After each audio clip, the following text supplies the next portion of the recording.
السلام عليكم، أنا عبد الرحمن إبراهيم. الفيديو بتاع النهاردة مهم جدا لكل شخص مهتم وبيبحث عن أي شهادات تطوع عشان يقوي السي في بتاعه ويتقبل في أي منحة بكل سهولة، أو عشان شغله أو عشان أي حاجة عايز يقوي بيها السي في.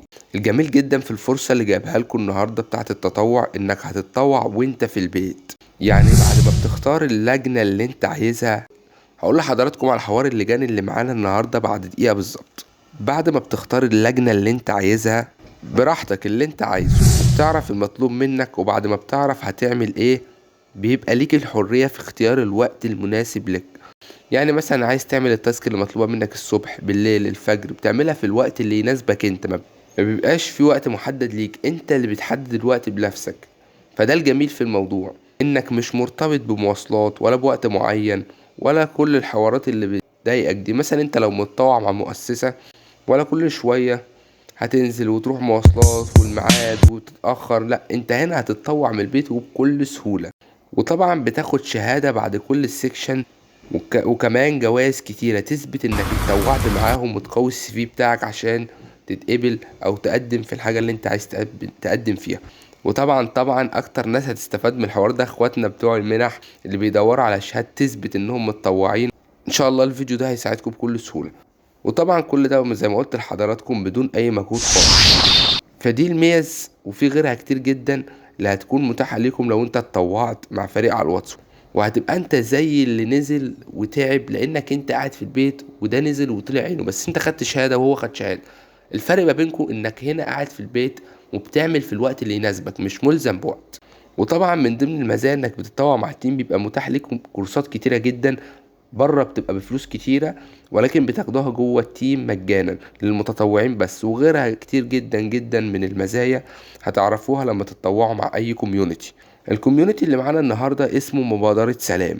الجميل جدا في مبادرة سلام انك هتتطوع معاهم بكل سهولة، ومش هتبقى محتاج انك تخرج ولا تنزل عشان تتطوع في اي مؤسسة.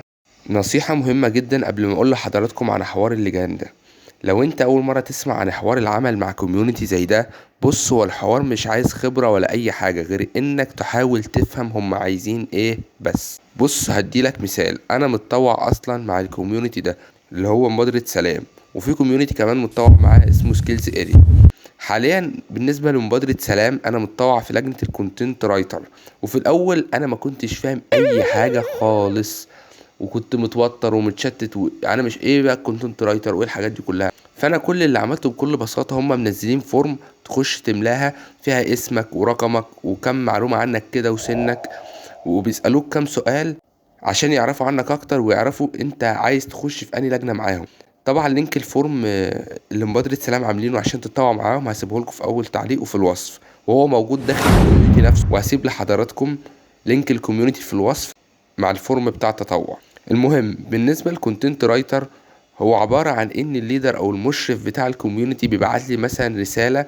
لو هما مثلا في ايفنت هيعملوه، مثلا ده مثال، يعني في ايفنت هيعملوه عن البرمجه، فالمشرف بيبعت لي رساله بيقول لي الميعاد الايفنت والسن اللي المفروض يحضره والمجال برمجه يعني في ايه بالظبط، سايبر سيكيورتي جافا سكريبت، عن اليو اكس يو اي، ايه النوع المجال الاي اي، اني مجال من مجالات البرمجه.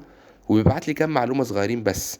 انا مهمتي بقى ان انا اكتب رساله جذابه تخلي اللي هيقراها كل كلمة تبني على اللي قبلها فتجذبه أكتر وتخلي عنده فضول يكمل الرسالة للآخر. أنا بقى بعمل ده بإيموجي، مثلا بكلام جذاب عشان اللي يقرأ يحضر الإيفنت.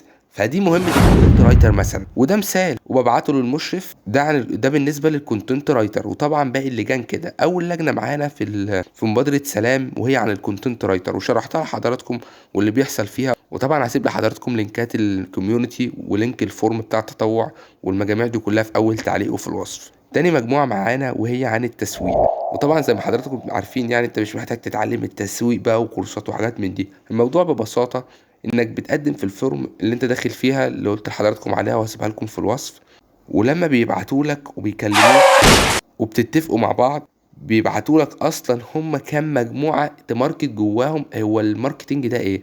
ان انت بتعلن عن مبادرة سلام جوه المجاميع التانية عشان الناس التانية تعرف مبادرة سلام. فهم بيبعتوا لك كام مجموعة تعلن عنهم. ده بالنسبة للواتس والتليجرام. وطبعا كل وسائل التواصل الاجتماعي. فالشغل بيبقى متقسم على حسب كل فرد بيتعامل مع ايه. مثلا في ناس مثلا معاملتها مع الواتس والتليجرام اكتر، فدول بيبقوا ماسكين الواتس والتليجرام. في ناس مثلا على التيك توك والانستجرام والماسنجر والحاجات دي فهم بيبقوا ماسكينه. في ناس على اليوتيوب فهم بيبقوا ماسكين اليوتيوب. فانت بتبقى على حسب انت بتتعامل مع ايه اكتر، وعندك خبرة مع اني اب اكتر. هم بيقسموا الشغل على حسب النقطة دي يعني. وطبعا زي ما حضراتكم عارفين هو المشرف بياخد اللي الكونتنت رايتر بيعمله. الناس بتوع الكونتنت رايتر بيكتبوا المحتوى او السيشن الجديد اللي هينزل او اي حاجة يعني ايا كانت، زي ما شرحت لحضراتكم في الاول. بيقوم المشرف واخدها بعتها لبتوع الماركتينج. بتوع الماركتينج بيماركتوها او بيعملوا لها ماركتينج يعني في كل المجالات. فهي دي وظيفة الماركتينج بكل سهولة. تالت مجموعة معانا وهي عن التصميم الجرافيك ديزاين، وطبعا نفس الحوار باقي المجاميع. رابع مجموعة معانا وهي عن تعديل الفيديوهات المونتاج يعني. بالنسبة للفيديو اديتنج هو نفس حوار برضو الماركتينج والكونتنت رايتر، بس بالنسبة للتصميم والمونتاج الناس بتوع التصميم والمونتاج بيبقى محتاجين المواقع اللي هم يعرفوا يعملوا عليها زي كانفا وكاب كات وغيرهم كتير. فالاشخاص دي بيبقى متاح لهم البرامج دي مجانا. المشرفين هم اللي بيبقوا دافعين الفلوس وفاتحين لهم البرو بتاع البرامج دي. وطبعا البرامج غيرها كتير جدا اللي بتوع التصميم والمونتاج بيبقوا محتاجينها تبقى متاحة ليهم مجانا. خامس مجموعة معانا وهي عن التنظيم. وطبعا الناس بتوع الاورجنايزيشن من اهم الناس داخل الكوميونتي ده، لان الكوميونتي بغيرهم هيبقى كوميونتي بايظ وملهوش اي لازمه. لان المجموعه دي هي المسؤوله عن كل شيء داخل الكوميونتي ده، لانهم بينظموا كل حاجه داخل الكوميونتي.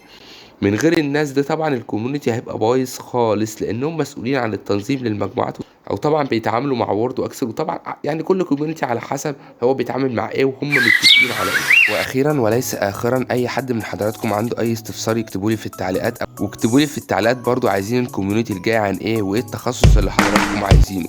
ولو اي حد من حضراتكم عنده اي استفسار يكتب لي في التعليقات وان شاء الله هرد عليكم.